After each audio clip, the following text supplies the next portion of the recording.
Bonsoir à tous. Avant tout, je voudrais m'excuser parce que ce soir, je ne pourrai pas parler normalement, vous comprenez. Je voudrais vous confier quelque chose.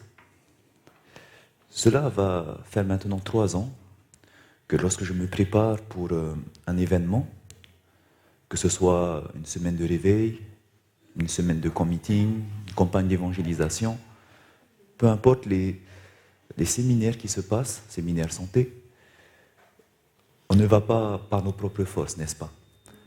Et de même que dans le côté physique où cela demande une préparation, Dieu m'a mis maintenant, depuis 3 ans, cette discipline de faire que j'applique avant chaque événement.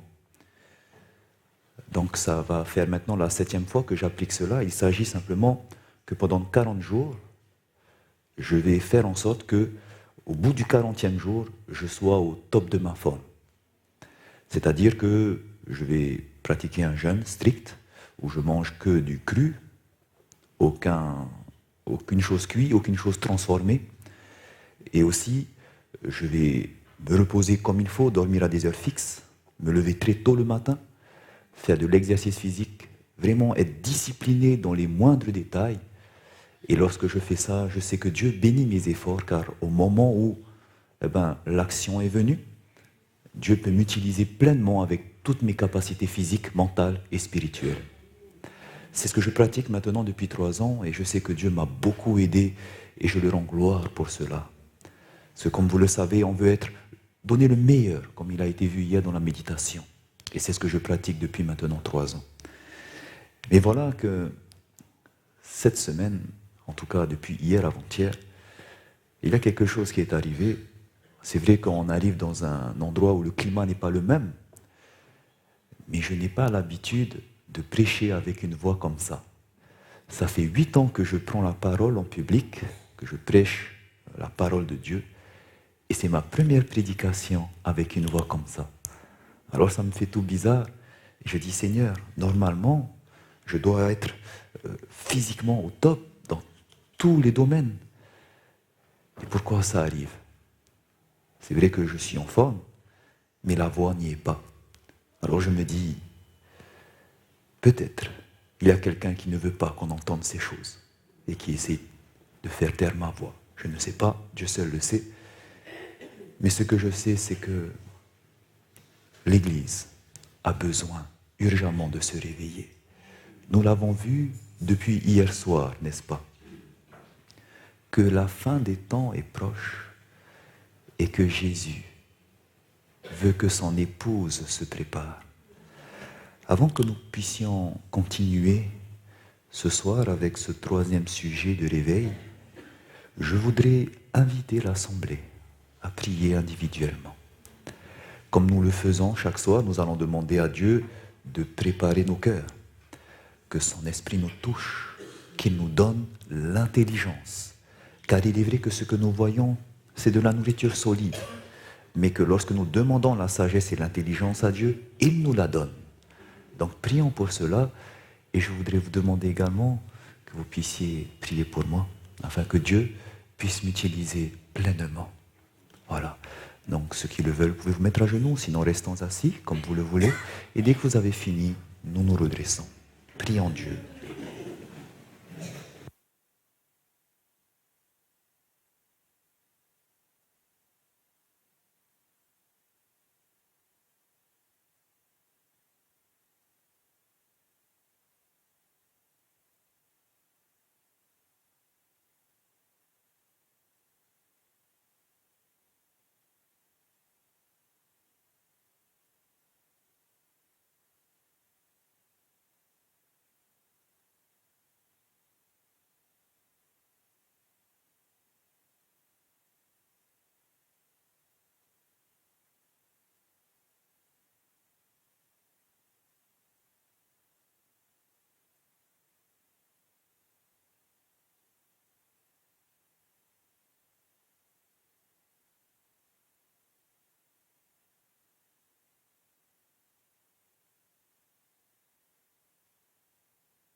Amen.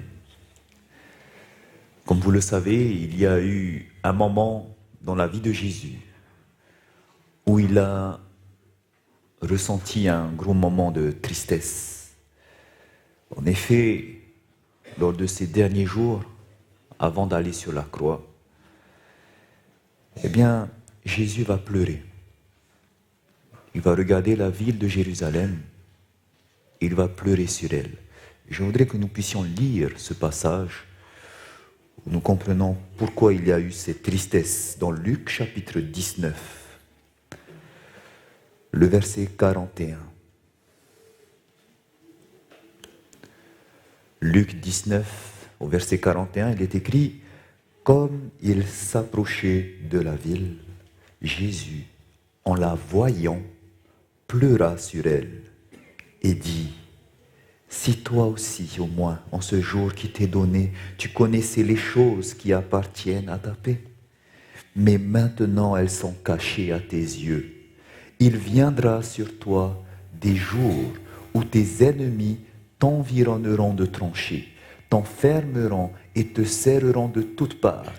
Ils te détruiront, toi et tes enfants, au milieu de toi, et ils ne te laisseront pas en toi pierre sur pierre, parce que tu n'as pas connu le temps où tu as été visité. » Jésus a pleuré parce qu'il voyait la fin de Jérusalem. Cette fin de Jérusalem qui a été prophétisée par Daniel au chapitre 9, où Dieu leur avait donné 70 semaines, 490 années pour mettre fin au péché. Et Jésus a vu l'endurcissement de Jérusalem, l'endurcissement des enfants de Dieu.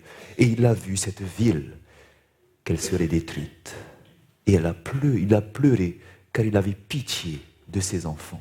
Et c'est pour ça que son ministère consistait premièrement à aller vers les brebis perdues de la maison d'Israël pour les avertir. Et sachez que Jésus leur avait prévenu.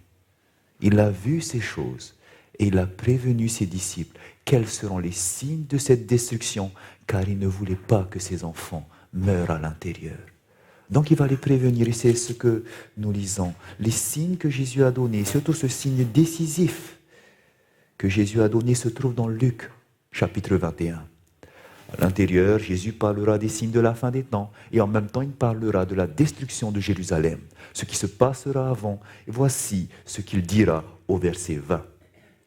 Il est écrit « Lorsque vous verrez Jérusalem investie par des armées, sachez alors que sa désolation est proche. » Lorsqu'ils allaient voir les armées romaines entourer la ville, c'était le signal, le dernier signal, le signal décisif qu'il fallait faire quoi? Disons la suite. Alors que ceux qui seront en Judée fuient dans les montagnes, que ceux qui seront au milieu de Jérusalem en sortent, et ceux qui seront dans les champs n'entrent pas dans la ville. C'était le moment où il fallait sortir de Jérusalem parce qu'elle allait être détruite. Jésus ne voulait pas que son peuple soit détruit. Le dernier signe qu'il devait voir, c'était Jérusalem investie par des armées. Quand il voit ça, il devait sortir. Et nous allons comprendre ce qui s'est passé après, par la suite. Aujourd'hui, Jésus aussi veut prévenir ses enfants de la destruction finale. Est-ce que vous savez cela? Jésus veut nous prévenir. Dieu ne fait rien sans avoir prévenu son peuple au travers de ses serviteurs, les prophètes, nous dit Amos. Et c'est pour cela que ce soir, nous allons voir le dernier signal, ce signal décisif que la parole de Dieu et l'esprit de prophétie nous donnent. Il s'agit de la fin du protestantisme. Et pour comprendre ce sujet, nous avons besoin du Saint-Esprit. Ce n'est pas un sujet facile, mais il est bon de bien comprendre ce qui se passe. Et c'est pour ça que nous allons parler de l'histoire de l'Église pendant un petit moment. Cette histoire a déjà été prophétisée dans Apocalypse, chapitre 1 jusqu'au chapitre 3. Nous allons juste faire un résumé, nous n'avons pas le temps de voir tout en détail, mais seulement les étapes qui sont importantes pour comprendre ce dernier signal. Comme nous le savons, la première église qui va être avertie dans Apocalypse 2, verset 1, il s'agissait de l'église d'Éphèse, la première période de l'église, cette église que Jésus-Christ a bâtie quand il est venu. Jésus-Christ a bâti cette église, ils étaient 12 au départ, le jour de la Pentecôte, 120 réunis, et ensuite, lors de la pluie de la première saison, l'effusion du Saint-Esprit, ce jour-là, 3000 personnes se sont données à Christ. L'église a grandi. Quelques années plus tard, 5000 personnes se sont ajoutées. Et voici que le jour où Paul s'est converti, Saul de Tarse, l'évangile va se répandre dans tout l'Empire romain. L'église d'Éphèse est une église L'église d'Éphèse est une période de l'église où l'évangile est parti dans le monde romain. Et bien voici, alors que ces églises ont été implantées, alors que dans chaque église, Paul a fait en sorte qu'il y avait des évêques pour prendre soin du troupeau, des bergers qui vont les nourrir. Voici qu'au bout d'un moment, une certaine période de l'église, il va y avoir des choses qui vont se passer. En effet, l'église chrétienne a même converti certains empereurs. Quand je parle de conversion, je mets des guillemets. En effet, il y a cet empereur du nom de Constantin. Vous avez sûrement également entendu de l'empereur Justinien qui a été converti au christianisme. Eh bien, ces empereurs, ils vont commencer à se rapprocher de l'Église. Ils vont vouloir que leur peuple, l'Empire romain qui était païen, devienne aussi chrétien. Et c'est pour cela que, par exemple, cet empereur Justinien va donner autorité à l'évêque de Rome. En effet, il y a un décret en 533 qu'il a fait qui reconnaissait l'évêque de Rome comme chef de toutes les églises. Ce qui veut dire que le pouvoir sera centralisé maintenant à Rome. Il y avait des évêques partout. Mais l'évêque de Rome, on va lui donner le pouvoir d'être le chef de toutes les églises. 5 ans plus tard, en 538, ce décret va être appliqué. Et c'est ce que nous avons vu hier lorsqu'il y aura le règne de la papauté. 538 a commencé ce règne. Mais le problème, c'est que lorsqu'il y aura cette confiance que l'Église et l'État, les empereurs vont avoir, cette union qu'ils vont faire, beaucoup de compromis vont entrer dans l'Église. Ces compromis seront faits pour pouvoir convertir la population païenne. L'Empire romain, on voudra qu'elle soit chrétienne. Et c'est à ce moment-là que, pour faciliter leur conversion, on va prendre des choses que les païens faisaient. Et pour leur dire que maintenant, vous allez garder les mêmes choses, mais vous allez juste changer votre mode d'adoration. Par exemple, le jour du repos va changer. Ils adoraient le dieu soleil pour la plupart. Et cette adoration se faisait le dimanche. Sunday, comme on dit, le jour d'adoration du soleil. Pour faciliter la conversion, on va dire, gardez votre jour d'adoration, le dimanche.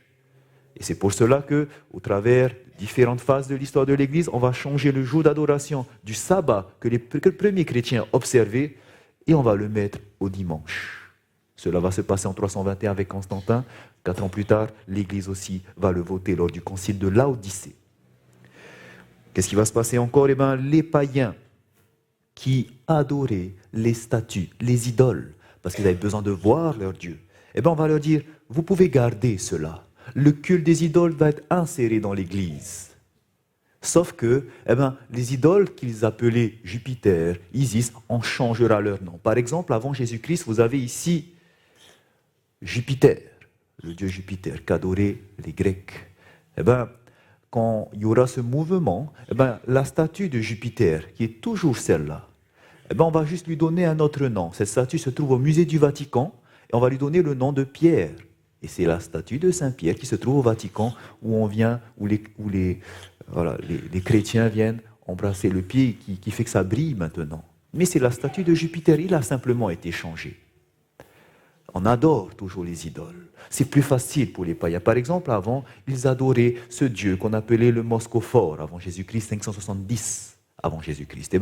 Le Moscophore, lorsqu'on va insérer le culte des idoles, ne sera plus appelé le Moscophore. Vous avez ici une représentation du Moscophore après Jésus-Christ, qu'on va appeler plus tard, au VIe siècle, le bon pasteur. Parce que le bon berger, c'est qui ? C'est Jésus.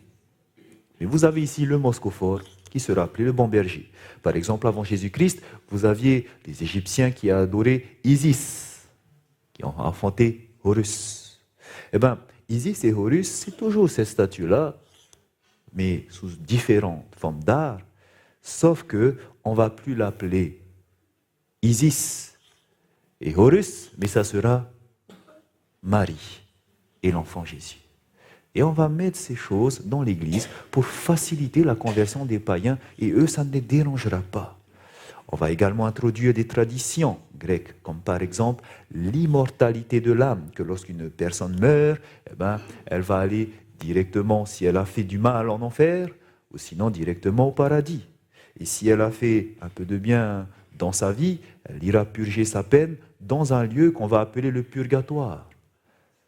Et ces traditions-là vont enrichir l'Église, surtout la doctrine du purgatoire, parce qu'on leur dira aux chrétiens que si vous voulez que vos peines soient rapidement purgées dans le purgatoire, il va falloir donner de l'argent à l'Église, il va falloir prendre l'Eucharistie, il va falloir faire tant de prières, assister à la messe, et c'est comme ça que va entrer ce qu'on appelle le salut par les œuvres.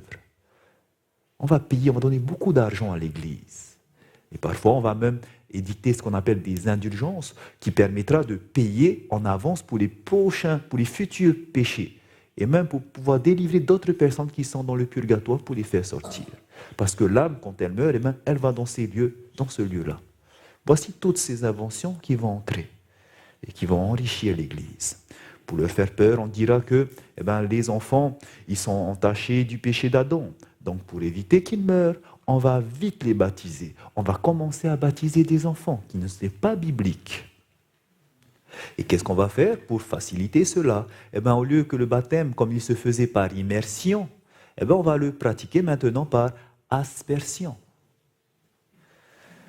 Et également, il faudra faire des œuvres. Il faudra donner de l'argent, prier, parce qu'il faut faire ça pour avoir la vie éternelle. Va entrer la doctrine du salut par les œuvres. Et si vous avez fait des bêtises dans votre vie, si vous avez commis des péchés, on va dire que dans l'Église, il y aura des médiateurs, des personnes vers qui vous allez vous diriger pour demander pardon, et c'est eux qui, devant le Père, vont vous pardonner. C'est ce qu'on va appeler les pères de l'Église. On va aller se confesser vers les pères de l'Église. Et voici ce qui va se passer. Des traditions seront emmenées. Et sachez que cela a déjà été prévu, que dans l'Église, des traditions vont venir. Cela a été prophétisé dans Actes chapitre 20. Paul l'a déjà dit. Il le savait que dans l'Église, il y aurait ces choses qui vont se passer. Dans Actes chapitre 20, verset 29, il est écrit « Je sais qu'il s'introduira parmi vous, c'est-à-dire dans l'Église, après mon départ, des loups cruels qui n'épargneront pas le troupeau, et qu'il s'élèvera du milieu de vous des hommes qui enseigneront des choses pernicieuses pour entraîner les disciples après eux. » Paul savait qu'il viendrait ce moment où il y aurait une apostasie dans l'Église. Cela s'est passé parce que même Daniel, 700 ans avant lui, avait aussi prophétisé que dans l'Église, il y aurait un système qui va venir pour changer la vérité. Il s'agissait de cette petite corne de Daniel chapitre 7. En effet, au chapitre 8, Daniel revoit cette petite corne qui va grandir et s'élever jusqu'aux cieux pour bafouer le sanctuaire. Et lorsqu'on parlera de cette corne qui va grandir, voici ce que le prophète Daniel dira dans Daniel chapitre 8, verset 12, que la corne jeta la vérité par terre. Un système politico-religieux qui va venir pour mettre la vérité par terre. Est-ce qu'elle va réussir à le faire? La parole de Dieu nous dit, et elle réussit dans ses entreprises. Un système qui a réussi à jeter la vérité par terre est arrivé. Et c'est pour cela que pendant toutes ces années, pendant plus de 1 temps, 2 temps et la moitié d'un temps, pendant plus de 1260 années, la vérité était complètement perdue. On a pu insérer les traditions à l'intérieur.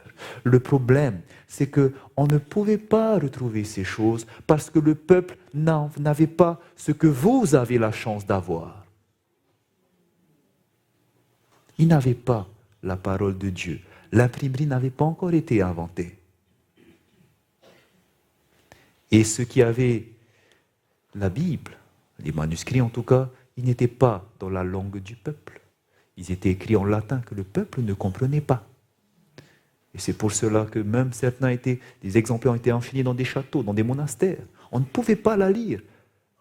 Et donc, les pères qui enseignaient le peuple pouvaient facilement insérer des traditions. Et c'est pour ça que cette vérité a été perdue pendant tout ce temps-là qu'on appelle le Moyen-Âge. Et maintenant, regardez ce qui va se passer. C'est que lorsque cette vérité a été perdue, la parole de Dieu prophétisera qu'il y aura un moment où la vérité va revenir. En effet, quand vous prenez dans Actes chapitre 3,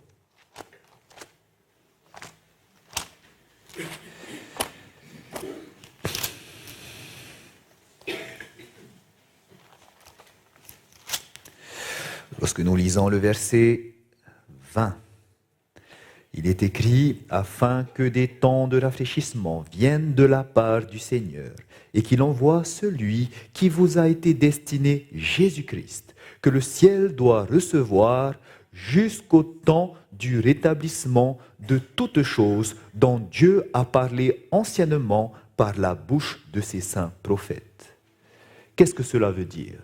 Jésus-Christ est où actuellement? Au ciel. Le ciel doit recevoir Jésus-Christ jusqu'au moment où il y aura un rétablissement de toutes choses. Parce que sur la terre, la vérité a été jetée par terre. Paul a prophétisé qu'il y aurait cela qui va se passer, des loups cruels qui vont venir pour entraîner les disciples. Mais parce qu'il y aura l'apostasie, il devra y avoir un rétablissement avant que Jésus ne revienne. Ce qui veut dire que la parole de Dieu nous dit qu'il y aura un moment où ces traditions qui ont fait que l'Église était perdue, eh bien la vérité va revenir. Et c'est ce que nous lisons dans Apocalypse, chapitre 2 et 3, lorsqu'on va venir avec cette Église de la Réforme, qu'on appelle l'Église de Sardes. Mais regardez comment ça s'est passé. Parce que ça ne s'est pas passé rapidement. Ça a mis du temps pour retrouver toutes ces vérités qui ont été perdues, toutes ces traditions, ça a mis du temps. Regardons rapidement comment cela s'est passé. Ça a commencé déjà dès le XVe siècle. Dans les années 1400, il y avait un Français du nom de Pierre Valdo qui avait traduit la Bible dans la langue du peuple. Et c'est comme cela que ses disciples, appelés les Vaudois, vont avoir la parole de Dieu. Ça, c'est un exemplaire de la Bible vaudoise. Et alors qu'ils auront la parole de Dieu, ils vont commencer à la partager autour d'elle. C'était des marchands. Et il fallait faire attention quand ils partageaient. Parce qu'il y avait l'Église qui ne voulait pas qu'on puisse enseigner la parole parce qu'on trouverait que l'Église était en train d'emmener le troupeau vers la perdition. Et c'est pour cela qu'il ne fallait pas les trouver et que parfois ils étaient obligés de coudre ces exemplaires de la Bible à l'intérieur de leurs vêtements. Et lorsqu'on les trouvait, eh bien, malheureusement, c'était la mort pour eux, le bûcher. Aujourd'hui, on a de la chance, on n'est pas encore arrivé à là, n'est-ce pas? On peut encore parler librement de la parole de Dieu, sauf dans certains pays. Mais voilà, ça s'est passé dès les années 1400. Également, il y avait Jean Hus.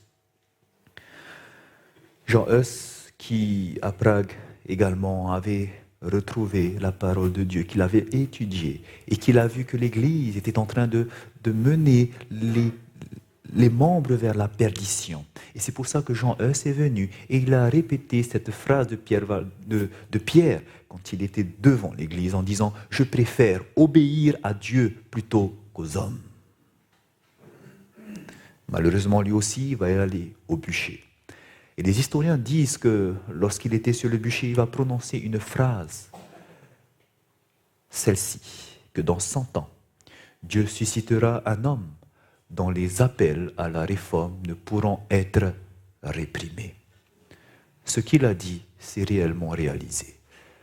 Un siècle plus tard, il y avait un moine du nom de Martin Luther qui également va étudier la parole de Dieu et courageusement va se lever contre l'Église. Il s'agit de Martin Luther, ce qui va le pousser à établir cette réforme et à se détacher de l'Église. Ce qui va lui donner ce courage, c'est également l'étude de la prophétie. Lorsqu'il va étudier la prophétie de Daniel chapitre 7, il va voir que la parole de Dieu parle de ce pouvoir politico-religieux qui va égarer, jeter la vérité par terre. Il va voir que Jean l'appelle l'antéchrist, il va voir que Paul l'appelle le fils de la perdition et qu'il doit venir avant que Jésus ne revienne. Et il a reconnu cela au travers de la papauté. Et c'est pour ça qu'il n'avait pas peur, qu'il n'avait pas de crainte à aller parce que la parole s'est réalisée. On ne peut plus suivre ce système, disait-il. Et donc, lorsqu'il étudiera la parole de Dieu, il va voir que, malheureusement, il ne va pas tout trouver ces vérités qui ont été changées. Mais la première chose qu'il trouvera, c'est que la parole de Dieu nous dit dans Éphésiens chapitre 2, verset 8, que nous ne sommes pas sauvés par les œuvres, mais c'est par grâce que nous sommes sauvés. Au moyen de la foi, cela ne vient pas de nous, mais c'est un don de Dieu. Dieu nous sauve au travers du sang de Jésus-Christ. Mais ensuite, en nous, il crée le vouloir et le faire pour que nous puissions pratiquer les œuvres qu'il a préparées d'avance. Voici comment nous sommes sauvés, au travers de la grâce premièrement, qui va ensuite produire des œuvres. C'est ce qu'il va retrouver. Et également, en étudiant la parole de Dieu, il va voir que ce que l'Église faisait lorsqu'il permettait aux adorateurs de se prosterner devant les idoles était une abomination devant les yeux de Dieu. En effet, dans la parole de Dieu, Dieu traite son peuple d'idolâtre, de prostituée lorsqu'il se tourne vers les idoles. Et également, la loi de Dieu nous dit dans Exode chapitre 20, verset 4, « Tu ne te feras point d'image taillée. » Le verset 5, « Tu ne te prosterneras point devant elle. » Et lorsqu'il a vu ces abominations dans l'Église, il n'avait pas peur de se lever et de dire qu'il ne faut pas se prosterner devant.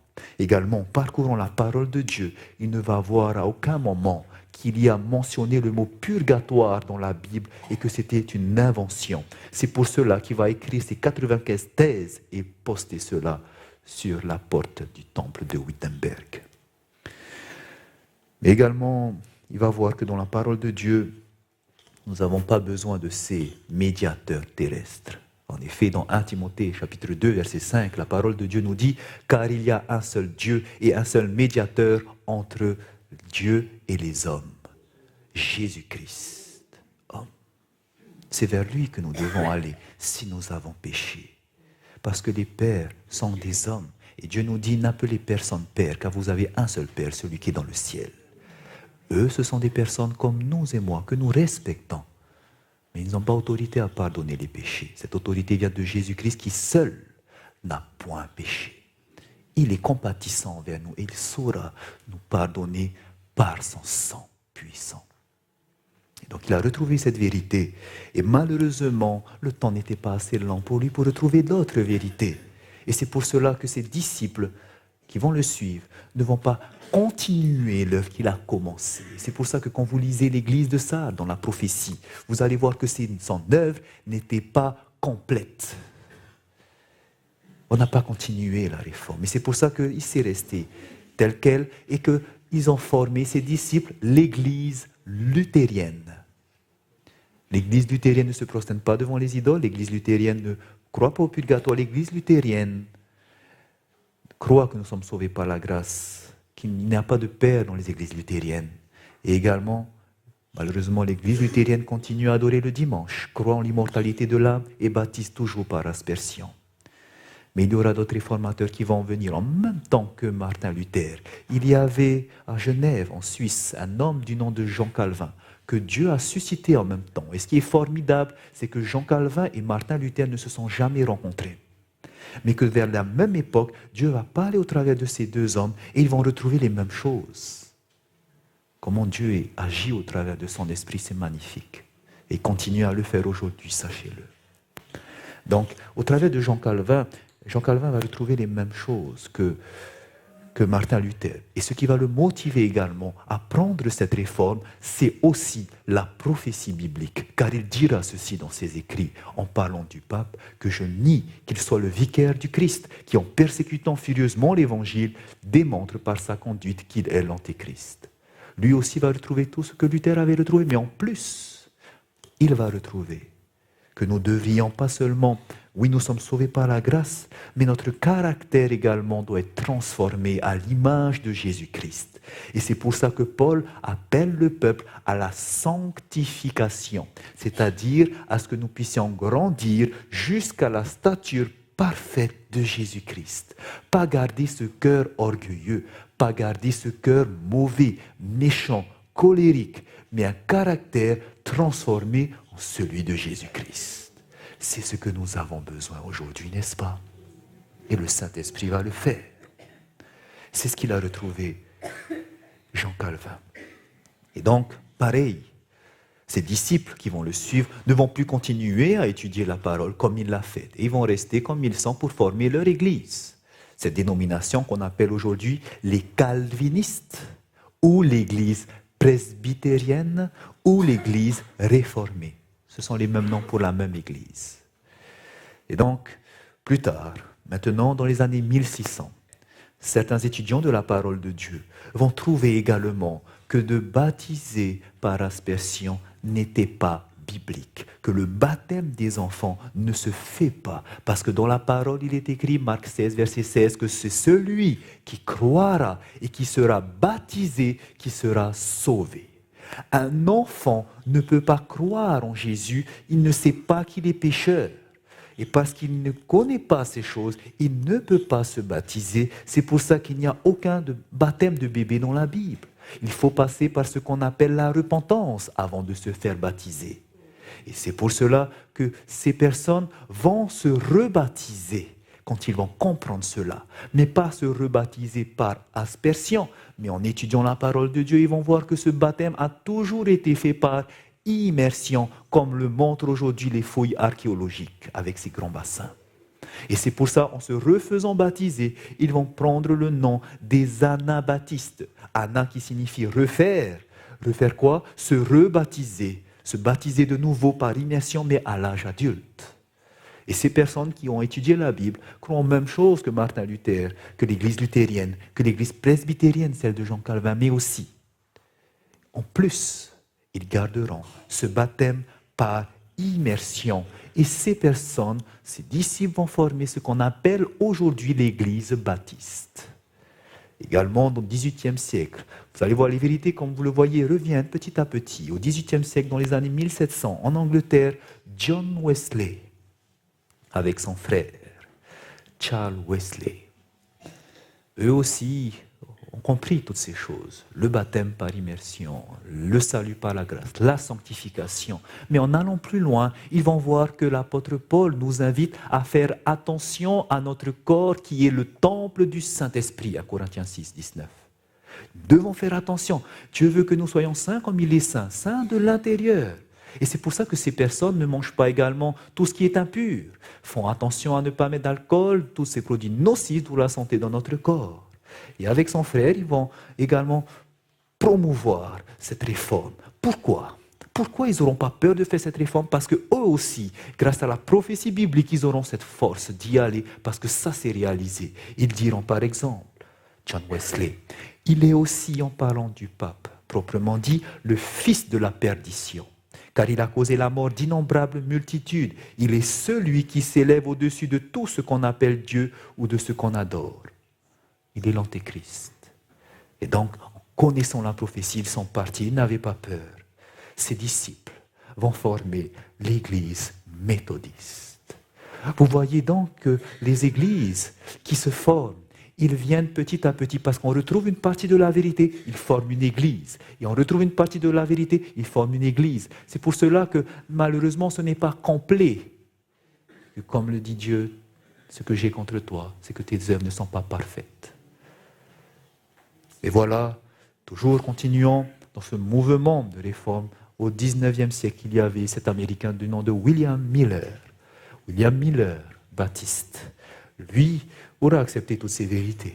Il connaît ces choses sur les Vaudois, qu'il faut garder l'enseignement de la parole de Dieu, qu'il faudra mieux obéir à Dieu plutôt qu'à l'homme, comme le disait Jean Hus, qu'il faudrait également que nous sommes également sauvés par la grâce seule, et que également il nous faut être sanctifiés, transformés à l'image de Jésus-Christ. Il connaît le baptême par immersion comme les anabaptistes. Il connaît qu'il faut faire attention à notre corps, qui doit être saint.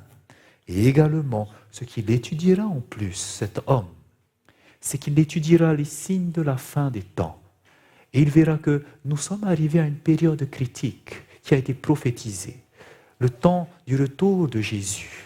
Et c'est pour cela qu'en étudiant cela, il découvrira une vérité, que Jésus devrait revenir à une date, celle de 1844, la fin des 2300 soirs et matins prophétisés dans Daniel chapitre 8, verset 14, où il est dit « de 1300 soirs et matins, et le sanctuaire sera purifié ». Purifié par quoi ?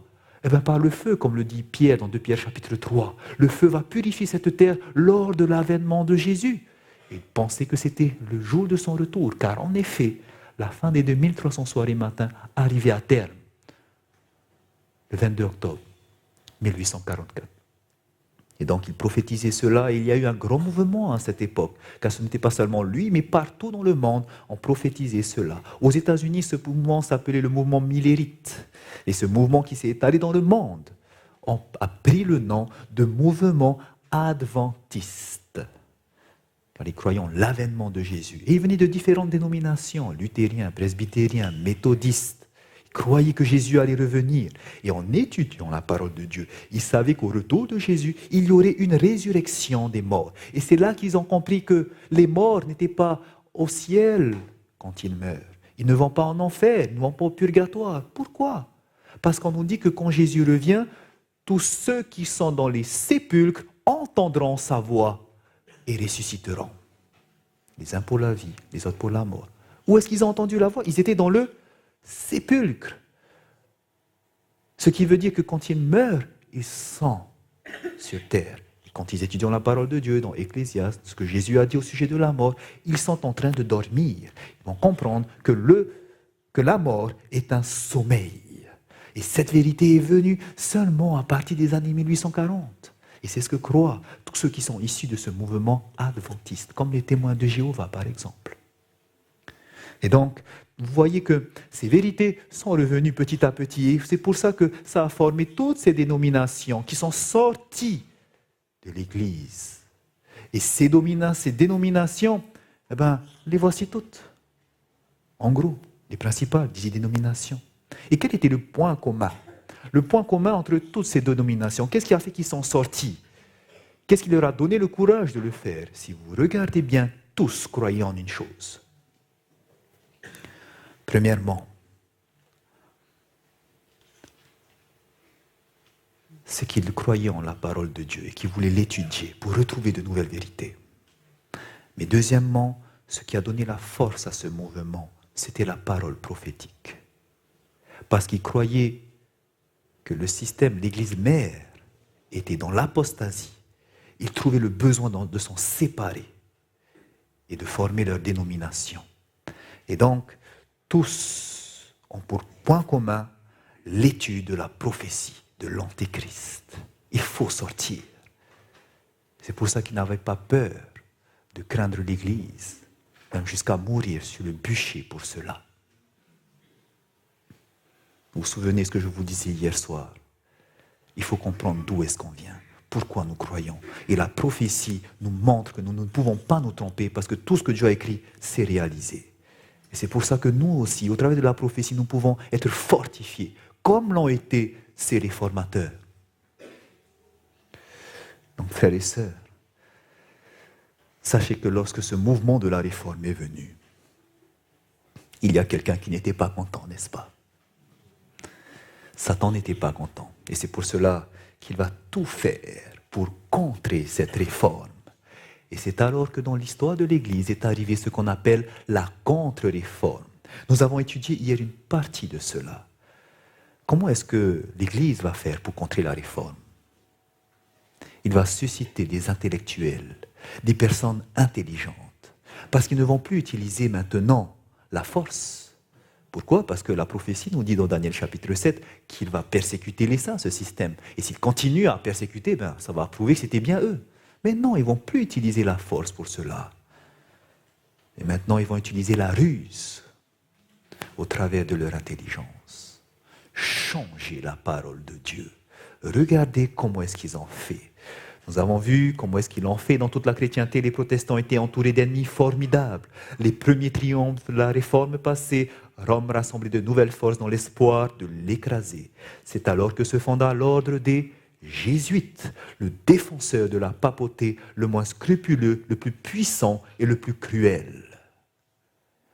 Les Jésuites vont intervenir, ces intellectuels, pour venir ramener les protestants vers les catholiques. Cet ordre a été fondé par Ignace de Loyola en 1534. Nous avons vu ce qui s'est passé. Il sort de la compagnie, il se nomme également Compagnie ou Société de Jésus. Juste une petite remarque. Sachez que même dans l'Église, aujourd'hui, il y a des enseignements qui viennent de Ignace de Loyola. Faites attention lorsque vous entendez parler de prière contemplative. Je ne sais pas si c'est arrivé ici. Ce sont des enseignements qui viennent de lui. Ils sont rusés.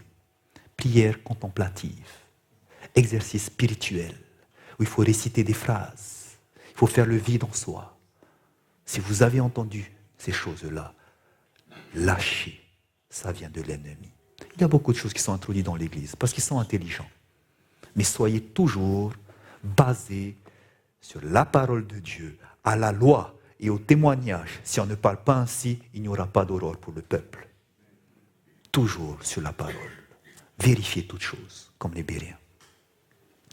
Donc, regardez, comment est-ce qu'ils vont le faire? Au travers des Jésuites. Comment est-ce qu'ils vont faire pour amener les protestants?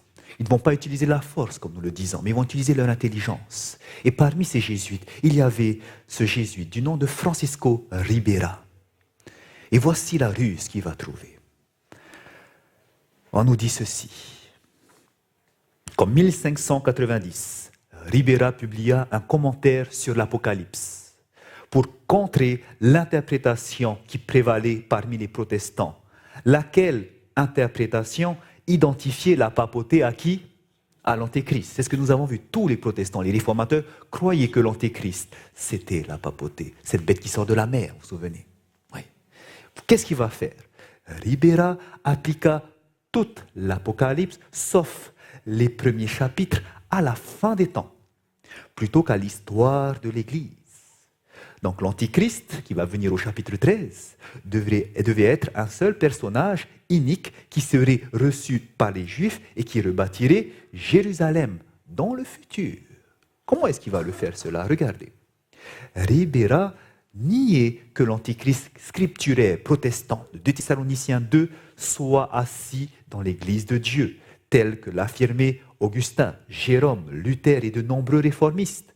Il établit un antéchrist infidèle en dehors de l'Église, alors que Paul a dit qu'il viendra où? Parmi vous. Il va les mettre en dehors de l'Église. Il viendra plus tard dans le futur pour reconstruire Jérusalem. Où est-ce qu'il va aller chercher cette idée? Dans la prophétie. De même qu'ils utilisaient la prophétie pour combattre, eh bien, il va prendre la prophétie. Il va prendre la prophétie de Daniel chapitre 9, que normalement, en tant qu'adventiste du 7e jour, vous devez maîtriser, la comprendre, surtout. Cette prophétie qui annonçait la venue de loin du Messie, du Christ, la date de son arrivée. En effet, Daniel, chapitre 9, versets 26 à 27, voici ce que vous lisez. Après les 62 semaines, un oint sera retranché et il n'aura pas de successeur. Le peuple d'un chef qui viendra détruire la ville et le sanctuaire et sa fin arrivera comme par une inondation. Il est arrêté que les dévastations dureront jusqu'au terme de la guerre. Il fera une solide alliance avec plusieurs pour une semaine et durant la moitié de la semaine, il fera cesser le sacrifice et l'offrande. Le dévastateur commettra les choses les plus abominables jusqu'à ce que la ruine et ce qui a été résolu fondent sur le dévastateur. Nous n'avons pas le temps d'aller en précision dessus, de voir exactement cette prophétie, mais retenez l'essentiel. Cette prophétie, quand Dieu va l'écrire, il ne va pas utiliser, parce que c'est une prophétie qui est importante, n'est-ce pas? Il annonce le moment où Jésus va venir, le verset précédent nous dit. Et c'est pour cela que quand Dieu veut souligner quelque chose dans la parole de Dieu, il n'a pas aujourd'hui, comme on peut le faire, un stabilo. Il n'a pas, comme on peut le faire, mettre en caractère gras. Mais il utilise une figure de style qu'on appelle la forme chiastique, qui vient de qui? La lettre X. C'est une figure de style qui pointe que quelque chose est important. Comme le livre d'Apocalypse, vous vous souvenez? Il est écrit en forme chiastique, c'est le seul livre. Donc dans Daniel chapitre 9, vous avez une forme chiastique à l'intérieur, parce que là on annonce la venue de Jésus. C'est important. Donc quand on lit ces versets-là, il ne faut pas le lire de façon linéaire, mais il faut le lire de façon croisée. Ce qui veut dire que ce qui est en vert, par exemple, quand vous le lisez, après les 62 semaines, un oint sera retranché et il n'aura pas de successeur. On parle de qui? On parle de l'oint, du Messie, qui va venir après les 62 semaines. 62 semaines après que la parole qui a dit que Jérusalem sera rebâtie va être annoncée en 457 avant Jésus-Christ. Donc il va venir à cette date-là, 62 semaines après. Mais après, de qui on parle? Du peuple d'un chef qui va venir pour détruire la ville et le sanctuaire. Et sa fin arrivera comme par une inondation. Il est arrêté que les dévastations dureront jusqu'au terme de la guerre. La ville qui sera détruite, c'est Jérusalem qui doit être détruite, que Jésus avait prophétisé. Vous vous souvenez? Ok. Mais maintenant, quand vous lisez la suite, il fera une solide alliance. De qui est-ce qu'on parle? Si vous lisez de façon linéaire, eh ben pour vous, ça serait le peuple d'un chef. Celui qui va venir détruire la ville. Mais ce n'est pas lui qui va faire la solide alliance. Parce qu'il faut le lire en forme chiastique. En d'autres termes, celui qui va faire la solide alliance, c'est celui qui vient avant. C'est loin qui va faire la solide alliance. Avec plusieurs, pour une semaine. Et durant la moitié de la semaine, il fera cesser le sacrifice et l'offrande. Le dévastateur maintenant, on repart sur le dévastateur. À partir de là, commettra les choses les plus abominables jusqu'à ce que la ruine, ce qui a été résolu, fonde sur le dévastateur. Et cette prophétie-là, les étudiants connaissaient comment l'interpréter. On savait qu'après les 62 semaines, c'est-à-dire il y a 7 semaines et 62 semaines, c'est-à-dire 69 en tout. 7 semaines, 62 semaines, 69 semaines, et ben, pendant cette période, un oint va venir. Ce oint qui va venir, qu'est-ce qu'il va faire? Une solide alliance pendant une semaine. Une semaine, ça fait 7 années. Au milieu de la semaine, on nous dit un oint sera retranché. Et c'est pour ça qu'au milieu de la semaine, 3 jours et demi, un jour égale 1 an, 3 ans et demi après que le Messie est arrivé, son ministère s'est terminé, il est mort sur la croix au bout de 3 ans et demi. Il a fait une solide alliance pendant une semaine avec le peuple juif. Et voici que cette dernière semaine, tout a été réalisé. Et à la fin de la semaine, on arrive en l'an 34 où Pierre ou Étienne a été lapidé. Cette prophétie était claire pour ceux qui l'étudiaient. Il fallait le lire en forme chiastique. Mais quel était le plan du jésuite Francisco Ribera? Eh bien, cette prophétie-là, qui parlera du chef qui va venir détruire Jérusalem, eh bien, il va le mettre au futur. Comment il va le faire? Regardez. Au lieu de le lire sous la forme chiastique, il va l'interpréter ça sous la forme linéaire. En d'autres termes, oui, il y aura le chef qui va venir, qui va détruire la ville, qui va commettre des choses abominables, mais ce même chef va faire une solide alliance. Cet ennemi vient de l'extérieur, pas de l'intérieur. C'est lui l'antéchrist. Il va faire une solide alliance de 7 années, une semaine. Au milieu de la semaine, il va faire cesser les sacrifices. C'est lui qui, comme Paul le dit dans 2 Thessaloniciens 2, va s'asseoir dans le temple de Dieu, à se proclamer lui-même Dieu. C'est lui le fils de la perdition qui va venir dans le futur. Donc cette solide alliance d'une semaine que l'ennemi va le venir faire, il ne va pas le faire quand Jésus va venir. Il va le faire, mais dans le futur. Ce qui veut dire que les 62 semaines qui terminent ici, 69 semaines, cette semaine 62, eh bien, avec la dernière semaine, c'est comme si on prend un élastique et qu'on le met dans le futur. Et on dit, lui, celui qui va accomplir ça, c'est l'antéchrist. Ce qui veut dire que l'antéchrist n'est pas encore venu.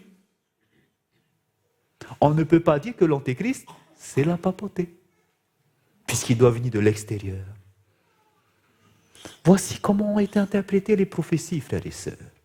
Et c'est pour ça qu'on ne peut pas étudier la parole de Dieu sans avoir la prophétie, parce que sinon vous serez autant perdus que beaucoup aujourd'hui le sont. C'est pour ça que la parole de Dieu est une lampe. 2 Pierre 1, verset 19. Une lampe qui brille dans un lieu obscur jusqu'à ce que vienne apparaître le jour. La parole prophétique est importante, frères et sœurs. Elle est importante, ne la négligez pas. Examinez toutes choses, prenez ce qui est bon. Donc, ça se met au futur. Et c'est pour ça que c'est l'Antéchrist qui va venir faire cette solide alliance. Il va s'asseoir dans le temple. Donc, il faudra que le temple de Jérusalem, à la fin, soit présent. Donc, ce raisonnement que Francisco Ribera, ce jésuite, a mis en place, ça va être inséré maintenant, vous savez où? Dans les églises protestantes. Au travers, premièrement, de John Nelson Darby. C'est une des personnes qui va semer ça dans l'église protestante. Lorsqu'il va écrire ses commentaires, il va écrire que cela doit se passer dans le futur. Cet antéchrist doit venir à la fin. Il n'est pas dans l'église, mais il vient de l'extérieur. Et à la fin des temps, il va faire une solide alliance avec les Juifs. Il va faire entrer ce qu'on appelle le dispensationalisme, mais ça c'est théologique, on n'a pas besoin d'entrer dans les détails. Également, va reprendre cela Ingersoll Scofield. Et dans ses commentaires, il va expliquer la même chose. La Bible Darby et surtout la Bible Scofield, sachez-le, c'est ce qui est utilisé dans les écoles de Bible protestantes, surtout en Amérique. Et voici comment sont formés les pasteurs protestants avec ce raisonnement que l'antéchrist n'est pas le pape ou la papauté, mais que l'antéchrist vient dans le futur. Et donc, il ne voit pas de problème à être ami avec la papauté, même s'il y a des petites choses qui nous distinguent. Voyez maintenant comment est-ce que ça se passe? Ce zèle qu'avaient les réformateurs, parce qu'ils connaissaient la vérité au sujet de la prophétie, que c'était le fils de la perdition, maintenant on enlève ça. Et voici ce qu'ont en tête aujourd'hui les protestants, surtout les évangéliques en Amérique. Et donc, avant que cela ne vienne, ils disent que, avant que cela ne vienne, que cette solide alliance soit faite avec les Juifs, les chrétiens seront enlevés lorsque Jésus reviendra. L'Église est enlevée. Nous monterons avec Jésus et quand il sera enlevé, c'est un enlèvement secret. Il va être enlevé et ensuite, Jérusalem qui a été rebâtie, à l'intérieur de Jérusalem, dans le temple, va venir l'Antéchrist. C'est pour cela que lorsque vous regardez chez les évangéliques, surtout en Amérique, ils ne votent pas, cette nation qui est chrétienne protestante, ils ne votent pas pour un président qui ne soutienne Israël. Pourquoi? Parce que tous les présidents doivent soutenir Israël pour que Israël retrouve sa primauté, qu'elle retrouve la place du temple et qu'à ce temple-là doit être rebâti le temple prophétisé dans Ézéchiel chapitre 40. Vous avez entendu du troisième temple, non? Ce troisième temple qui doit être rebâti à Jérusalem. Pourquoi? Parce qu'on doit retrouver ça pour que le temple soit rebâti, pour que l'Antéchrist doit venir à l'intérieur. Ils veulent que la prophétie s'accomplisse. C'est pour ça que vous entendez ces choses en nouvelles parfois. Troisième temple, les plans sont prêts, on va le rebâtir. Ils défendent Jérusalem, les Américains, parce qu'il faut que la prophétie s'accomplisse. Et une fois qu'elle sera faite, on sait que l'Église va être enlevée à ce moment-là. Et quand elle va enlever, c'est de manière secrète. Et pendant qu'elle est enlevée, c'est alors que viendra une période de tribulation sur la terre. Et là, ça sera le temps pour les Juifs de se préparer. Et une fois qu'ils seront prêts, Jésus reviendra une troisième fois pour les prendre. Et c'est alors que viendra le règne des 1000 ans. Voici la compréhension de ces protestants, surtout dans le mouvement évangélique. Et cela est tellement ancré que vous avez des films qui sont sortis, comme par exemple Left Behind, avec Nicolas Cage. C'est exactement l'histoire que je viens de vous raconter, mais en film. Et ça, c'est accepté par tout le monde. C'est ancré chez les protestants. Et c'est pour ça que maintenant, pour eux, l'Antéchrist, voilà, c'est du dehors, c'est plus dans l'Église. Et on nous dit, il est résultat de son œuvre, c'est-à-dire celle de Ribera, déformation et diffamation de la vérité prophétique. Alors certains pourront se dire, mais on n'a pas besoin de savoir ces choses-là, c'est pas important. C'est secondaire. Frères et sœurs, Quand Dieu dit quelque chose, c'est secondaire? Regardez bien ce qui va se passer à cause de ça. Comprenez ce qui s'est passé à cause de ça. À cause de ça, maintenant, les protestants, ils ne prêchent plus que l'antéchrist, c'est la papauté. À cause de ça, les protestants ne sont plus intéressés par la prophétie. À cause de ça, les protestants ne se disent pas protester contre l'Église catholique. Mais aujourd'hui, la définition du protestantisme, regardez sur Internet, ce n'est pas protester, mais c'est protestamentaire. C'est-à-dire, pour le testament, l'évangile. Voici aujourd'hui une définition que vous trouverez sur le protestantisme. On est pour l'évangile. On n'est pas contre, on ne proteste pas, on n'est pas contre l'Église catholique. Non, c'est plus ça. Et c'est pour cela que maintenant, il n'y a plus de souci à ce qu'on appelle l'œcuménisme. Puisque ce n'est plus la bête, ce n'est plus l'antéchrist, on n'a plus de souci. Et c'est pour cela que lorsque vous prenez l'ensemble des dénominations protestantes, voici comment est-ce que vous pouvez le découper avec les principaux mouvances. Vous avez 72% d'évangéliques, les anglicans, l'église luthérienne, la première, presbytérienne, l'église anglicane, c'est l'église d'Angleterre, protestante. Et c'est pour cela que depuis, il y a plus de soucis à s'unir. Et c'est pour cela qu'on n'a pas à s'étonner lorsqu'on voit, par exemple, l'église luthérienne qui a signé lors de l'anniversaire de la réforme le 31 octobre 1999 un acte de réconciliation avec l'Église catholique, avec un cardinal Édouard Cassidy qui l'a représenté pour signer un acte de paix. Imaginez que Luther soit vivant à ce moment-là, qu'est-ce qu'il dirait? Il n'y a plus de soucis maintenant. C'est pour cela que quand vous prenez par exemple les évangéliques regroupent entre autres toutes ces dénominations. Et bien, vous prenez l'église méthodiste. En 2006, 7 ans plus tard que les luthériens ont signé, en 2006, lors de la conférence générale mondiale de l'église méthodiste, qu'est-ce qu'ils ont fait? C'était en Corée. Eh bien, eux aussi, ils ne trouvent pas dérangeant de signer un accord de paix avec l'Église catholique.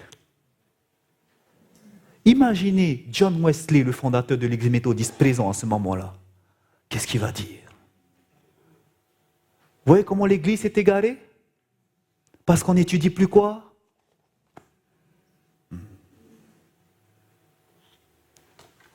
Et c'est pour cela que même l'Église d'Angleterre protestante, l'Église anglicane, a son siège, le Lambeth Palace. Aujourd'hui, ce n'est plus un problème de faire un culte œcuménique avec des sœurs catholiques qui prennent l'office devant. C'est plus un souci. Depuis 2014, tous les dimanches, vous avez un culte œcuménique là-bas. On accepte que les catholiques viennent nous enseigner. Et maintenant, vous voyez ce que le plan des Jésuites a fait, hein? Quel était le plan des Jésuites? Ramener l'église protestante vers l'église mère. Est-ce que ça fonctionne? Super bien. Vous voyez comment l'ennemi est rusé? Lorsqu'on s'écarte de ça, voilà comment l'ennemi arrive. C'est pour ça, vous aussi, ne lâchez pas la parole de Dieu, jamais. Qu'elle soit toujours à vos côtés. Comprenez-la, étudiez-la. Parce que sinon l'ennemi est tellement rusé, plus rusé que vous le savez. S'il a réussi à faire tomber le tiers des anges qui n'ont pas péché, qui sont plus intelligents que vous, pensez-vous qu'il ne peut pas vous faire tomber? Notre seule sauvegarde, frères et sœurs, la parole de Dieu. Étudiez-la, plongez vos regards dedans. Passez du temps à étudier. Voici comment l'ennemi fait au travers des Jésuites. Et maintenant, lorsque vous avez à la tête de l'Église un jésuite, que va-t-il se passer? Quel est le plan des Jésuites? Ramener les protestants vers l'Église mère. Est-ce que vous avez regardé le ministère du pape François? Est-ce que vous l'avez regardé? Comment est-ce qu'il est tellement rapide? Il a fait des choses que personne de ses prédécesseurs n'ont fait avant lui. Ça a commencé par Jean XXIII, Concile Vatican II. Jean-Paul II est venu, a continué. Mais lui, il fait quelque chose que personne n'a réussi avant lui. Regardez ce qu'il a réussi à faire. 2016, en juin 2016, l'Église presbytérienne, qu'on appelle aussi les calvinistes, il va les rencontrer au Vatican. On nous dit que les pasteurs calvinistes ont visité Rome pour poursuivre les rencontres avec le concile pontifical, afin de faire quoi? Promouvoir l'unité des chrétiens. Il a rencontré les responsables de l'Organisation mondiale de l'Église presbytérienne pour maintenant s'unir. Vous imaginez si Calvin était là, qu'est-ce qu'il va dire? Et c'est pour cela qu'il va aller plus loin. Ici, une des dénominations protestantes les plus nombreuses, les pentecôtistes, il va envoyer son émissaire Tony Palmer, qui est un évêque anglican. Il va aller devant une assemblée, la conférence générale de l'Église des charismatiques. Et qu'est-ce qu'il va faire? En 2014, Tony Palmer va prendre la parole. Et il va devant tout le monde, peut-être vous avez vu cette vidéo, il va montrer une vidéo du pape François Ier qui va appeler tous les dirigeants de l'Église charismatique à maintenant revenir vers l'Église mère. Il va appeler tout le monde à revenir, à s'unir. Nous sommes des frères. Nous avons besoin de nous réunir. Revenez à moi. Et à la fin de cette vidéo que Tony Palmer a montrée, tous les dirigeants se sont levés et ont applaudi et ont accepté ce qui est l'appel du pape. Vous voyez comment est-ce qu'il arrive à ramener autant de monde? Parce qu'il est jésuite. Et regardez également, l'Église évangélique est représentée à l'échelle mondiale par ce qu'on appelle l'Alliance évangélique mondiale, représentée par Tunnicliffe Joff. Et Joff Tunnicliffe également a rencontré le pape. C'était en 2016, en juin. Et ils se sont rencontrés le pape. Donc le pape a rencontré les évangéliques, les pentecôtistes, les leaders pentecôtistes, dans l'esprit de Jean 17. Vous voyez la prière de Jésus dans Jean 17. Que tous soient un comme moi je suis un en toi.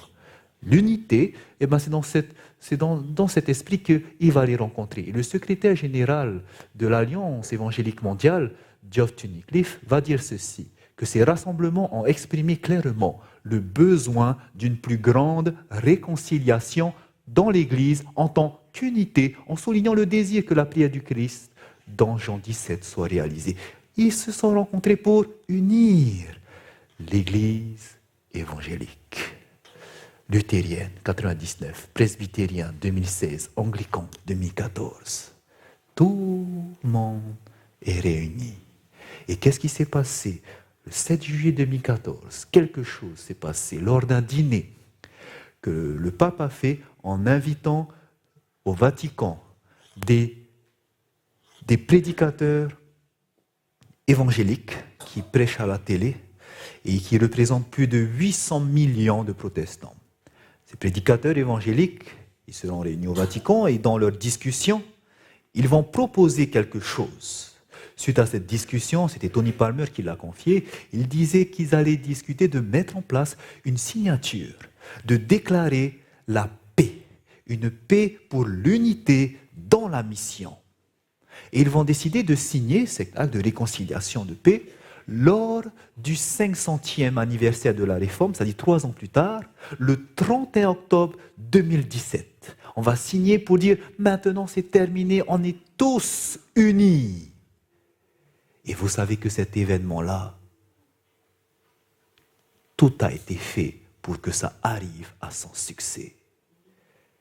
Pour qu'il n'y ait plus maintenant de séparation entre l'Église protestante et l'Église catholique. En effet, bien avant les préparatifs, en mai 2016, le président du Conseil de l'Église évangélique d'Allemagne dira en 2017, le 500e de la Réforme devrait constituer un événement profondément œcuménique, européen et international. Toutes les nations, on va faire cet œcuménisme chez le protestantisme. Il nous dit ceci, que grâce à cette différence notable avec les autres commémorations des siècles passés, nous envoyons un signal de réconciliation et souhaitons prendre un nouveau départ. Et ils ont annoncé pendant toute l'année, du 31 octobre 2016 au 31 octobre 2017, dans plus de 60, dans toute la région où il y a eu la réforme, en Europe, ils sont partis, 36 heures y passés dans une ville pour dire il y aura ce grand anniversaire de la réforme où on va tous se réconcilier. Et cela s'est pas seulement fait en Europe, mais dans 70 pays dans le monde. Et le jour J est arrivé, 31 octobre 2017. Qu'est-ce qui s'est passé? Regardez ce que nous dit cet article. 31 octobre 2017. Catholiques et protestants, leurs leaders s'unissent maintenant pour marquer le début d'une nouvelle réforme, de la réforme. Quelle réforme? Plus maintenant on se réforme pour se séparer. Mais l'article nous dit que les leaders catholiques et protestants ont souligné leur liaison mutuelle 500 ans après le début de la réforme. Un mouvement qui a déchiré le christianisme de l'Ouest et qui a déclenché une série de guerres religieuses sanglantes en Europe pendant plusieurs siècles. Le Crux, journal catholique, nous dit ceci. Réformation, une réforme au 500e anniversaire, les chrétiens voient qu'ils sont frères et sœurs, dit le pape.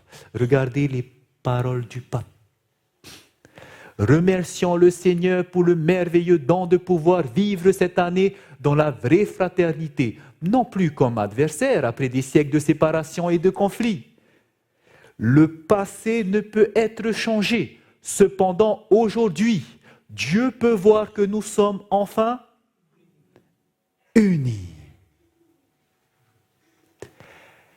Aujourd'hui, nous ne pouvons plus parler de protestantisme. Depuis le 31 octobre 2017, le protestantisme est terminé. Pourquoi je vous parle de ça? Certains se posent la question. Nous avons vu que dans les derniers événements, il doit arriver la marque de la bête. Nous avons vu ça lundi soir. Nous avons vu qu'avant que la marque de la bête ne vienne, il doit y avoir l'image de la bête. Et nous avons vu que tout est en place. Ça, c'est la parole de Dieu qui nous dit. Mais nous avons aussi quelque chose qui nous éclaire davantage, qu'on appelle les témoignages. Et l'esprit de prophétie qui a été manifesté en Ellen White nous dira ceci. La parole de Dieu nous donne un jalon. Regardez la deuxième balise que nous donne l'esprit de prophétie. Quand vous voyez cela arriver, voici ce qu'elle a écrit il y a plus d'un siècle. Elle nous dit ceci. Le protestantisme tendra la main de confraternité au pouvoir romain. Alors, quand il y aura cette union, alors paraîtra une loi contre le sabbat du Dieu de la création. Et c'est à ce moment que Dieu accomplira son œuvre étrange sur la terre. Lorsque nous voyons la fin du protestantisme, cela veut dire quoi? On verra arriver la loi du dimanche. Et nous avons vu, est-ce que la loi du dimanche est prête à intervenir? Vous avez vu hier. Voici les deux balises que nous avons. La parole de Dieu nous montre que l'image de la bête est prête à se former, car l'amendement Johnson a été mis de côté par Trump lui-même. L'image de la bête, qui devait la faire? Les habitants de la terre. Et pourquoi il le réclame? Parce que Trump, en 2017, en juin, a dit qu'il se retirait maintenant des accords de Paris. Et maintenant, les gens veulent soutenir l'accord de Paris et mettre en place Laudato Si, qui réclamait le repos dominical. Les gens veulent. C'est en place. Deuxième balise, l'esprit de prophétie nous donne, quand vous voyez les catholiques et les protestants s'unir, bam, à ce moment, sachez que la loi du dimanche va venir. Est-ce que cela, aujourd'hui, est possible? Tout est en place, frères et sœurs. C'est pour cela que pour la première fois, dans l'histoire de l'Église adventiste, vous avez des sentinelles qui sont en train de promouvoir et d'annoncer aux membres d'Église: fuyez dans les campagnes, quittez les villes. Par exemple, Doug Batchelor n'a jamais fait ça avant, mais il est en train de former des personnes comment quitter les villes. Vous avez également le ministère Apocalypse Ministries, Living Manna, qui disent aux personnes: il faut sortir. Pourquoi? Parce que tout est là, la loi du dimanche arrive, et que l'esprit des prophéties nous dit dans Événements des derniers jours, page 195, que lorsque vous verrez ça, il est temps de sortir. Aux États-Unis, on prépare les membres, ceux qui ont le cœur ouvert, à sortir des villes. Parce que là-bas, il y aura le carnage, comme nous dit la prophétie. Il n'y a jamais eu ça dans l'histoire de l'Église adventiste depuis que l'Église est là. Première fois. Pensez-vous que c'est par hasard que ces choses arrivent? Pensez-vous que c'est un hasard? Tout a été écrit et sont en train de s'accomplir sous nos yeux. Je vous disais que Jésus avait pleuré, n'est-ce pas? Il avait pleuré sur son Église, sa première Église, les Juifs, Israël, parce qu'il ne voulait pas qu'ils périssent. Alors il les a prévenus en leur disant que lorsque vous verrez les armées investir Jérusalem, sortez. Il avait dit ça en l'an 31. 35 ans plus tard, en l'an 66, voici que le général Cestius Gallus arrive avec son armée. Il va entourer la ville de Jérusalem, parce que c'était la méthode utilisée pour investir une ville. On affaiblit la ville, ils ne peuvent plus sortir, ils vont mourir de faim, et après on attaque. Ils les ont entourés.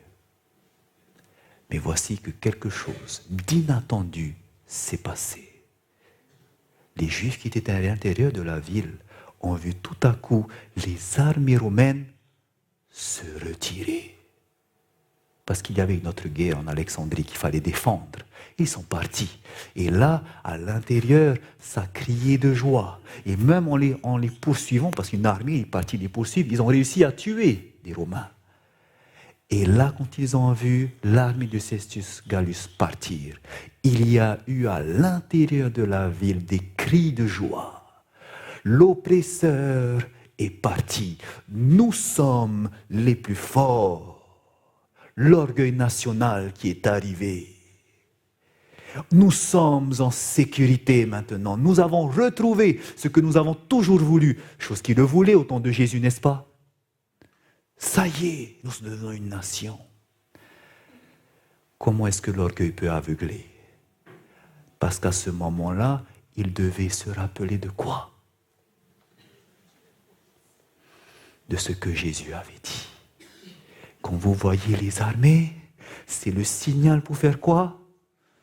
Sortir. Quelques personnes seulement ont pris en compte ce que Jésus a dit.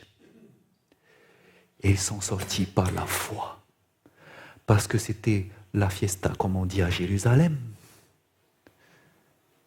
Mais ils sont sortis par la foi. Et ceux qui sont restés, on a continué à vivre notre vie de tous les jours. Mais voilà que 3 ans et demi plus tard, en l'an 70, Titus est revenu achever le travail.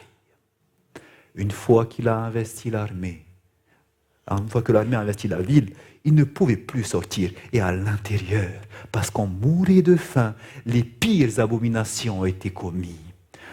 Les historiens nous parlent de cannibalisme, où on mangeait les plus faibles, où même des enfants ont été mangés.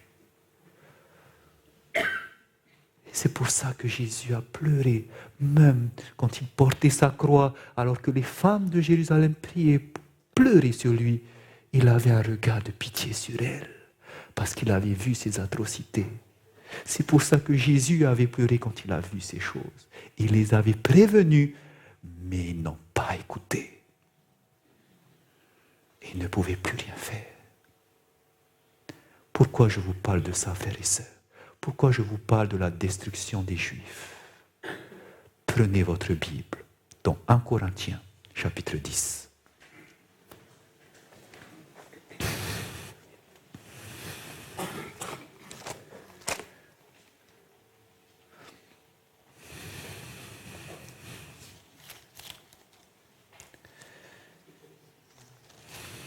« 1 Corinthiens chapitre 10, nous lisons le verset 11. En parlant d'Israël, regardez ce qu'il est écrit. Que ces choses leur sont arrivées pour servir d'exemple, et elles ont été écrites pour notre instruction à nous qui sommes parvenus à la fin des siècles. Les choses qui se sont passées sur Israël, ce sont des choses pour nous instruire, nous qui sommes arrivés quand? À la fin des siècles. Frères et sœurs, ça, c'est quelque chose pour nous dire, attention, l'histoire va se répéter sur Israël spirituel. Et maintenant, comprenez ce qui s'est passé.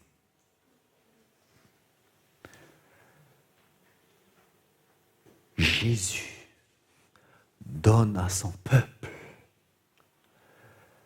un signal, des signes dans sa parole, dans l'esprit de prophétie. Et il nous dit, quand vous voyez les habitants faire une image à la bête, c'est ce que nous avons vu avec Trump aux États-Unis. Et il nous dit, quand vous voyez le protestantisme qui prendra la main de confraternité au pouvoir romain, la loi du dimanche est là. Il nous donne le signal. Et regardez maintenant ce qui s'est passé. Alors que depuis le 31 octobre, les 2 balises étaient prêtes et que la loi du dimanche était prête à intervenir. À ce moment-là, on attendait que la loi du dimanche arrivait. Voici qu'un mois et demi plus tard, vous savez ce qui s'est passé? L'ordre exécutif de Trump, en disant qu'il allait mettre l'amendement Johnson de côté, a été mis de côté par le Sénat américain. Autrement dit, depuis le 16 décembre 2017, ce que Trump avait dit qu'il allait mettre de côté l'amendement Johnson, on ne peut plus. Autrement dit, l'amendement Johnson demeure jusqu'à aujourd'hui. On était prêt à faire l'image de la bête, maintenant c'est impossible. L'attaque était prête, l'image de la bête était prête.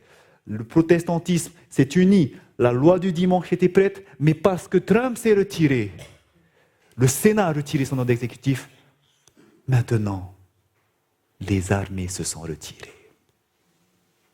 Il ne peut plus y avoir la marque de la bête maintenant. Et c'est pour ça qu'en même temps qu'ils se retirent, la même semaine, vous savez qu'est-ce qui s'est passé? Cette même semaine, cri de joie dans Jérusalem, lorsque Trump avait reconnu Jérusalem comme la capitale. Vous vous souvenez de ce qui s'est passé? Pourquoi ça arrivait à ce moment-là? De même que les Juifs avaient crié victoire quand les armées se sont retirées, de même quand Trump en a mis sa loi de côté. Cri de joie dans Jérusalem. Les événements n'arrivent jamais par hasard. Autrement dit, aujourd'hui, frères et sœurs, les armées de Cestius Gallus se sont retirées.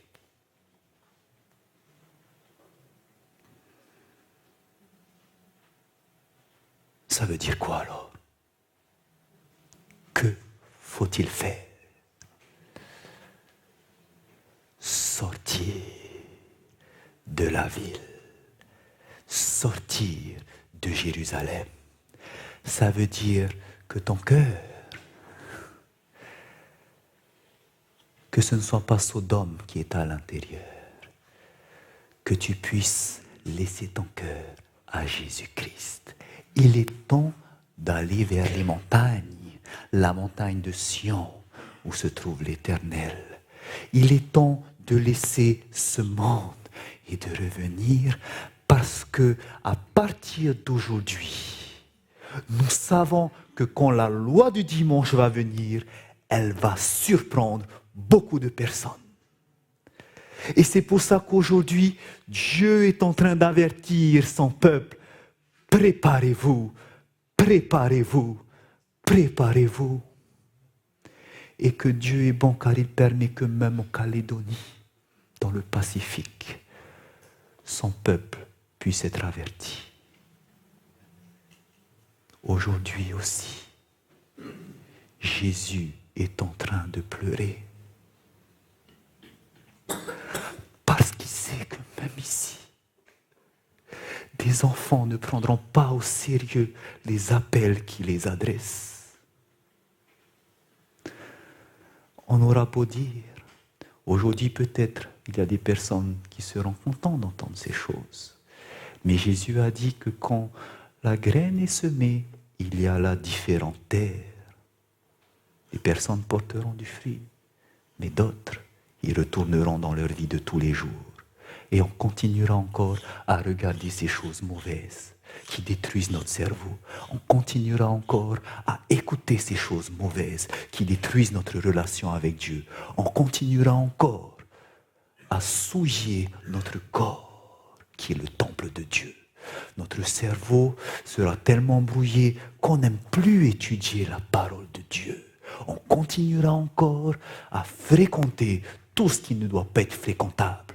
On continuera encore à vivre dans ces péchés, à vivre cette pornographie, à vivre dans la fornication, rapport sexuel avant le mariage. On ne prendra pas au sérieux alors que Jésus est venu pour vous avertir. Aujourd'hui, donnez votre cœur à Jésus-Christ.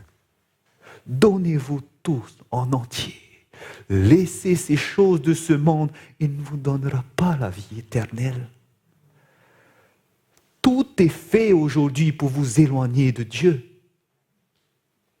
Satan est le prince de ce monde, le prince de l'air, comme le dit Jésus. Et la parole de Dieu nous dit dans Apocalypse 12, verset 9, qu'il séduit toute la terre. Et que même les élus, nous dit Jésus, seront séduits. Frères et sœurs, aujourd'hui, Dieu appelle son peuple à se repentir de ses péchés, à laisser ce monde de côté et à se donner entièrement à lui, car la fin arrive. Dieu est bon de nous appeler. Et j'aimerais vous dire que lorsque vous allez vous donner entièrement à Jésus-Christ, il fera de vous une nouvelle créature. C'est ce qui s'est passé pour cet homme, Robert Wantai. C'est un retraité de plus de 60 ans. Aujourd'hui, il a 66 ans. Et sa vie, je peux vous dire, c'était tout autour de l'argent. Alors depuis que sa retraite, ça fait plus d'une vingtaine d'années qu'il passe sa vie dans les combats de coqs. Peu importe où ces combats se faisaient, parce qu'il y avait des grosses mises qui se faisaient.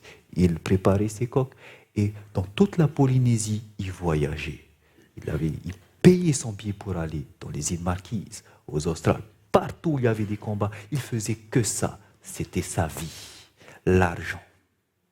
Il ne pouvait pas s'empêcher. Toutes ces discussions tournaient autour de cela. Mais voilà qu'un jour, il va rencontrer un pasteur qui faisait du colportage. Et Robert Wantai, qui fréquentait l'église protestante, va lui poser la question. Pourquoi vous vous gardez le samedi et pas le dimanche? Ce pasteur colporteur lui dira, je n'ai pas le temps de t'expliquer ça aujourd'hui, mais je te propose de suivre des études bibliques. Alors ce pasteur va m'appeler pour me demander si j'étais disposé à le faire. J'ai dit, il n'y a pas de souci, pasteur, je peux y aller. Je peux vous dire que cet homme, on n'a pas parlé du sabbat. Ce n'était pas le but. Le sabbat, ça vient après. D'abord, il faut lui parler de Jésus. Et lorsqu'il a compris cela, que lorsque Jésus est venu, il a tout quitté. Il a quitté l'adoration au ciel, les demeures célestes, pour venir s'incarner et naître, pas dans un hôpital, pas dans un hôtel, mais dans un endroit qui pue, dans une étable, dans une mangeoire. Pourquoi il a fait ça? Il a vécu une vie sans péché, pour toi et moi, parce qu'il devait être l'agneau sans défaut. Sa relation avec son Père était tellement intense qu'il avait horreur de péché. Et c'est pour cela qu'au moment où il devait aller sur la croix, à Gethsémane, lorsqu'il a été fait pécher, il a souffert une souffrance mentale telle que nous ne pouvons pas connaître. Frères et sœurs, tout ça il l'a fait pour nous. Il a tout laissé pour toi et moi. Quand Robert a compris cela, il a compris ce que Jésus a fait pour lui. Il a compris que Jésus était le Créateur, notre Créateur, qui a créé même les animaux. Je peux vous dire qu'il a tout laissé. Il ne voulait plus faire de mal à la création de Dieu. C'est fini avec les combats de coq. Et aujourd'hui, il est devenu un disciple fervent de Jésus-Christ. Je peux vous dire que partout où il y a des constructions d'églises, il est sur le chantier. Peu importe l'endroit en Polynésie, il se déplace. Il a un petit jardin chez lui. Qu'est-ce qu'il fait? Il a tout nettoyé, il a planté sans papayer. C'est un tout petit jardin. Sans papayer, tout ça, ces papayes, c'est pour emmener à l'hôpital pour les malades. Une autre créature, parce qu'il a donné son cœur à Jésus-Christ en entier. Et c'est ce que Dieu vous propose également aujourd'hui. Vous ne pouvez aller de l'avant sans Jésus. Mais par contre, il vous demande, lâche ce monde. Laisse ce monde là où il est. Regarde à Christ. Il y a la vie éternelle qui arrive. Nous sommes sur le point de rentrer à la maison. Aujourd'hui est le jour du salut. Et aujourd'hui, le Seigneur nous appelle à nous tourner pleinement vers lui. Si nous avons déjà quitté ce monde, Jésus nous dit, ne retourne pas de ce monde. Et il nous dit, persévère, continue, va plus loin dans ta relation avec Christ, va plus loin dans tout ce que tu fais. Et Dieu nous utilisera pour terminer son œuvre, même si on pense que c'est impossible. Car avec Dieu, tout est possible, même en Calédonie. Frères et sœurs, que le Seigneur puisse nous bénir, qu'il puisse continuer à faire ce réveil et surtout à nous réformer. Amen. Nous allons terminer par la prière. Je voudrais que pour cela, nous prions individuellement. Priez pour 1 minute et je terminerai par une prière. Cette prière que vous allez faire, vous priez pour que Dieu puisse prendre votre cœur si vous le voulez. Si vous ne voulez pas, ne priez pas, parce qu'il ne fera pas. Et si vous le voulez, dites à Dieu, prends tout mon cœur. Je te donne toutes mes affections. Change mon cœur. Demandez cela à Dieu, parce que nous avons besoin aujourd'hui. Nous en avons grandement besoin. L'Église a besoin de ça. Donc nous allons faire cette prière individuelle 1 minute. Et ensuite, alors que nous resterons tête inclinée, je terminerai par une prière pour nous tous. D'accord? Voilà. Prions individuellement.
Éternel notre Dieu, aujourd'hui tu vois tes enfants, le cœur humilié, contrit, parce que nous reconnaissons que nous n'avons peut-être pas agi comme tu le voulais. Seigneur, nous voulons te remercier car tu nous rappelles à l'ordre. Tu nous montres encore que ce soir, que les armées se sont retirées et que c'est le moment que notre cœur lâche prise ce monde de perdition. Tu nous appelles à tourner les regards vers Jésus-Christ, notre souverain sacrificateur. Éternel, nous voulons te présenter nos cœurs, que tu puisses le prendre. Change-nous, donne-nous de nouvelles motivations, crée en nous de nouvelles intentions.